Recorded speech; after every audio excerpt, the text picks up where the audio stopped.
At Thanksgiving, my sister mocked me for still being single. I said, I'm married. The room froze. As I showed proof, she'd hidden every invite. I'm married. The fork froze halfway to my sister's mouth. The room went silent. No clinking glasses, no polite laughter, just my mother blinking like she hadn't heard me right. My sister smirked. Claire, that's not funny. I slid my phone across the Thanksgiving table. Check the mail, I said. Oh wait, you already did. If you've ever been the family scapegoat, the one who's expected to smile while someone else gets the spotlight, this story is going to hit hard. Hit like, subscribe, and settle in, because this is one of the most satisfying moments of quiet revenge you'll ever hear. From the outside, the Franklin family looked balanced.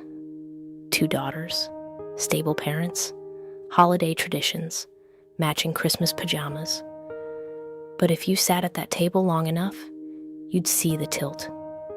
Melissa was the golden child. I was the understanding one. And understanding is just a polite word for invisible.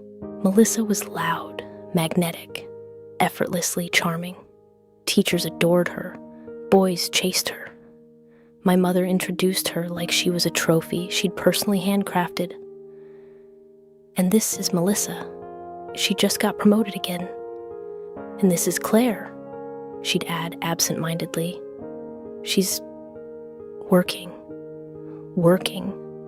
I had graduated top of my class, built a career in marketing, bought my own condo by 29. But at family dinners, I was the supporting character in Melissa's biopic. And every year at Thanksgiving, it got worse. Because Melissa didn't just shine, she performed. That year, she arrived 20 minutes late. Dramatic as always. Holding her husband Ryan's arm like she was walking a red carpet. Her diamond ring flashed under the dining room chandelier.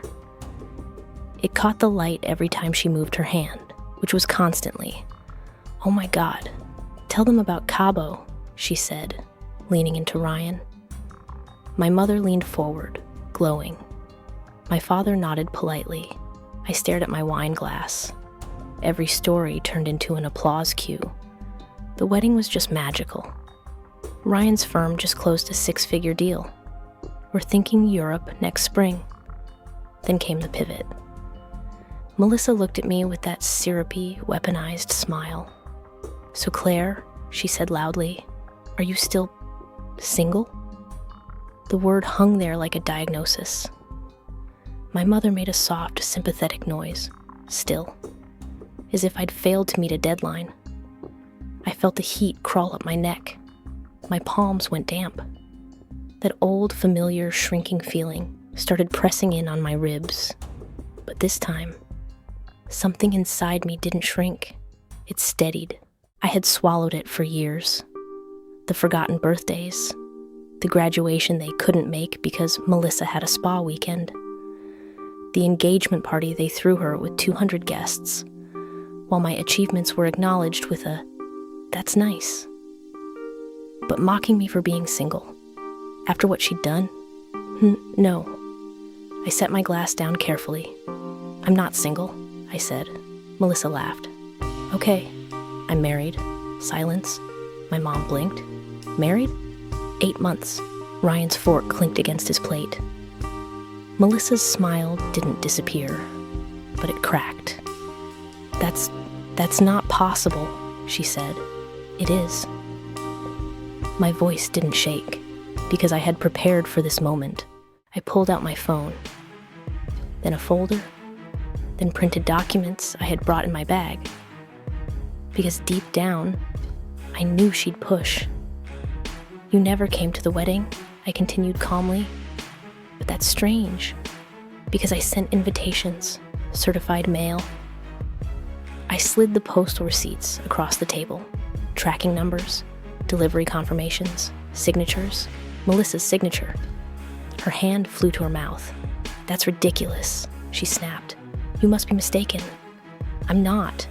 I opened my email logs, time-stamped confirmations, RSVP reminders, all opened, all from her IP address. My father's face drained of color. My mother whispered, Melissa? I finally said his name. Daniel and I got married in March. The only person who truly showed up for me. The only person who never made me feel like I was competing for oxygen. And my family had never even known, because Melissa had made sure of it. The room felt smaller, thicker. Melissa stood abruptly. Why would I do that? I looked at her, not angry, not crying, just done. Because you needed to be first, I said quietly. Her breath hitched.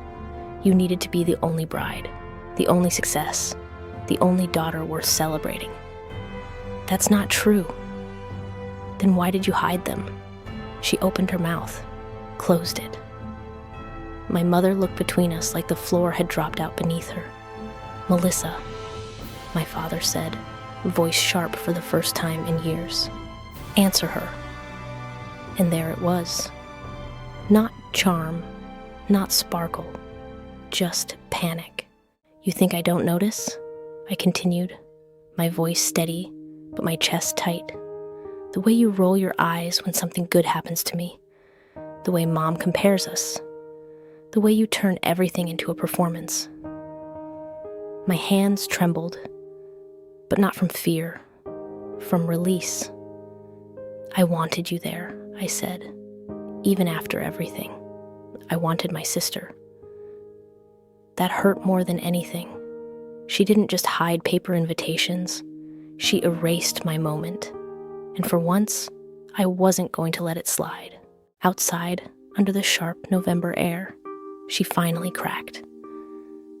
I didn't think you were serious with him, she said, tears streaking her makeup. You always just work. You're not the romantic one. So you decided for me? She shook her head. I couldn't stand the idea of you getting married before me. You already were married. I know, she screamed. But you were supposed to be behind me. That's how it works. There it was, the hierarchy, the script she needed me to follow. And I finally understood something.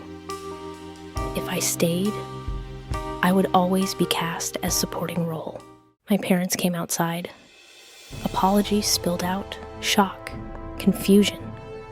But apologies feel different when they come after exposure. I'm not leaving because I'm angry, I said quietly. I'm leaving because I'm done being small. I got into my car, and I drove, not to prove anything, not to punish anyone, but to go home, to Daniel. When I walked into our apartment in Seattle, Daniel was waiting. He didn't ask for proof. He didn't ask for explanations. He just pulled me into his chest. And for the first time that day, I exhaled. Not because I had exposed her, but because I had chosen myself. Back at that table, the golden child finally cracked. Not because I screamed, not because I insulted her, but because I calmly held up the truth and let it speak. In the months that followed, things shifted. My in-laws embraced me like I had always belonged. Friends filled holidays with warmth instead of comparison. And when my mother later had an accident, I returned.